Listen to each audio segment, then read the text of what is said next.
Good afternoon, I'm Ron McCartney. I'm normally a supply teacher. Obviously my subject specialism is music. This is just a quick music theory lesson for anybody who's interested. I'm just going to put it out there on YouTube, something to do during lockdown and pass on a little bit of my music knowledge. It's just basics for anybody who's interested. Basic music theory, Western music, and we work on the basis of what we call chromatic and major and minor scales. Now these scales have been developed over hundreds of years. So around about 400 or 500 years ago, when they first started writing down normal regular music on a stave, as we know today, they worked out, I don't know who it was worked it out, but scientifically they worked out how certain notes work together. Now it starts with, for instance, concert A, which is the note that all instruments in an orchestra tune to. Concert A is 440 hertz. Now, what that means in terms of frequency is 440 hertz just means that you hear that, your ears hear that 440 times per second, the vibration of that note. Now, if I was to play that note on a keyboard and then go up to the next day, it actually doubles. So 440 hertz, if you go an octave higher, the next day above that is 880 and the next one is 1760. So it doubles each time.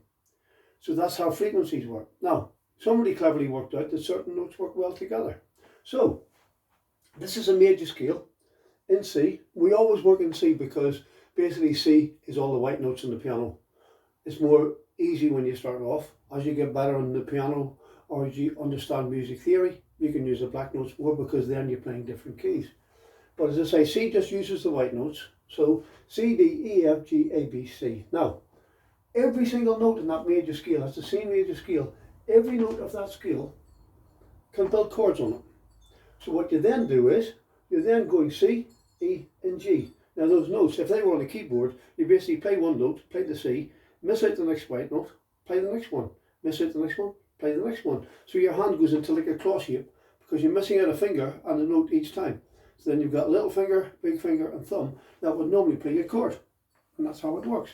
Now the reason we use chords in music is because if we don't use chords and just tried to play single line melodies all the time, then music wouldn't have any depth and you wouldn't be able to change the dynamics and make it louder. So chords have to build up strong and powerful rhythms. And chords are designed along the idea of certain notes work well together. These notes, C, E and G, for instance, in the C chord, they work well together to create a C major chord. Now, if I was to use maybe an E flat there, then that becomes C minor. Okay, I don't want to get too complicated with that, but at the moment, we'll just stick with the basics. So we've now got chords can be built on each one of these notes of the scale. Now, you will notice I've written here primary chords. So that means the first, the fourth and the fifth notes of the scale are the best ones to make major chords with. So you've got C, F and G. Okay, actually, if you try to play these, okay, D, F and A, that would be D minor. Yeah, and that's E minor. When you get up to here, you've got, I think it's P diminished, that one. Okay, and you've got an A minor there. So the chords 1, 4 and 5 are the major chords that you can work out in the scale. Now, here's the thing. Most pop songs, most country and western songs, most songs that we know today, I would say probably 70-80%, quite a lot of them, are usually made with just 3 chords. Now sometimes people choose to make those in the minor key, or what you can do is what the Beatles did probably after the rock and roll era. The Beatles were one of the first ones to just stick a minor chord in there. Right, you had the Everly Brothers before that, mind you, and they were going, what the pattern would be 1, okay, and then it goes to the minor chord, which would be chord 6. So then it would be 1, 6, 4 and 5. So that's quite a common pattern. I'll just play this for you just to demonstrate it on the guitar here.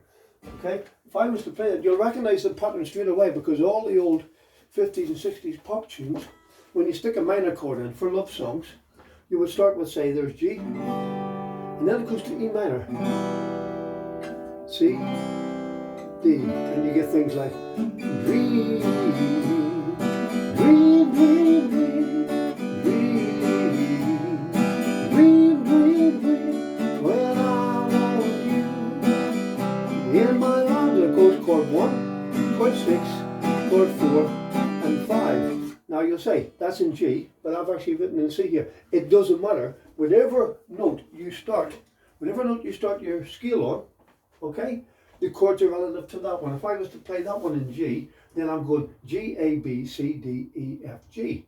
Now, G, A, B, C would be, G would be chord 1, C would be chord 4, D would be chord 5. So that's what I've just been playing. And chord 6 then would be the E minor. So that's how it works, okay? Chord 6 is what you call the relative minor. In this case for C, it's A minor, and I've just told you for G it would be E minor. So obviously as you go through the different notes, you would have a different minor. And how you work it out, simple as this, it's a 6th note of the scale. So if I was to go and say F, F, G, A, B, C, D, E. Oh, hold on.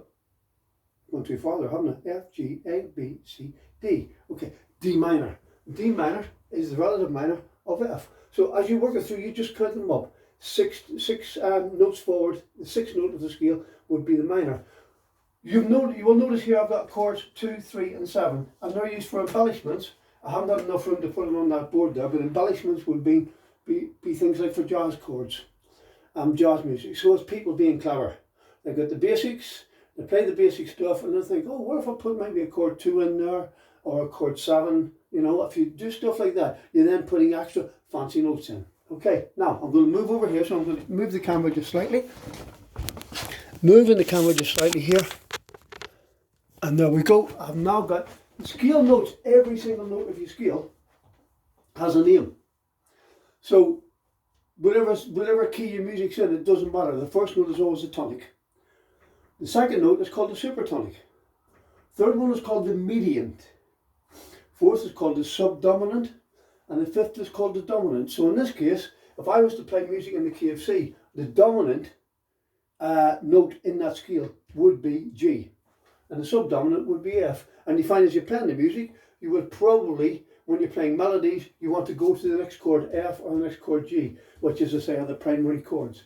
Now, you go up to dominant. Submediant would be the 6th note. In this case, that would be your minor.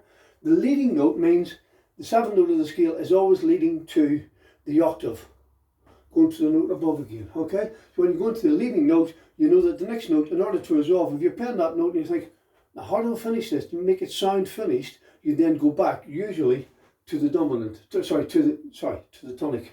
Okay, now the 8th note of the scale is the octave, but the octave would be, although it would be an octave higher, it's basically the same note in terms of music theory, okay?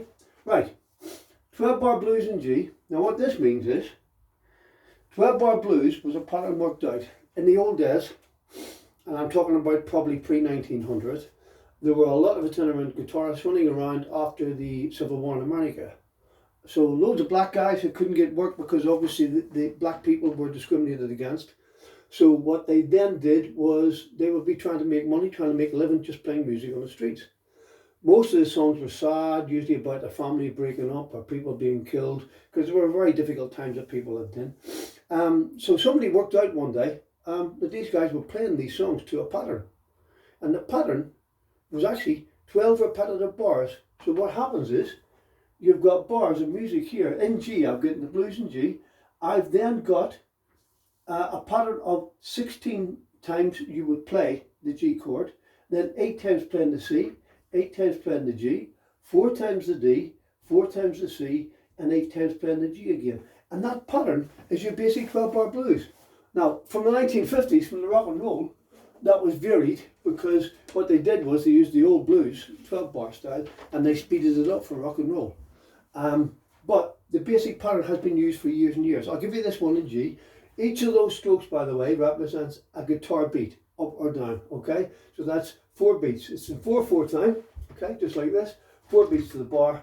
So it's 1, 2, 3, 4, 1, 2, 3, 4. So then it would be like this. It would be G. It would be 1, 2, 3, 4, 1, 2, 3, 4, 1, 2, 3, 4, 1, 2, 3, 4. Then C, 2, 3, 4, C, 2, 3, 4, G, 2, 3, 4, G, 2, 3, 4. Then D, 2, 3, 4, C, 2, 3, 4, D, 2, 3, 4, G, 2, 3, 4. Now that's the pattern. That's the 12 bar pattern that was used for basically about 90% of the rock and roll music that was written in the 50s. The trouble is, by the time we got to about 1960, the Americans didn't know what to do with rock and roll to develop it. And it was actually a lot of the British bands, such as the Beatles and bands like the Searchers and the Animals and a load of other ones, Jerry and the Pacemakers, all of these bands came up with ideas for improving and changing and, if you like, developing rock and roll. And we sold it back to the Americans again. The Americans loved it. So British music then in the 60s became a big influence on American music. And the Americans were grateful because, I say, up until then, they didn't know what else to do with rock and roll. So you would then have, and I'm going to play this pattern, there's your 12-bar pattern, something like the blues, the rock and roll style blues would sound something like this.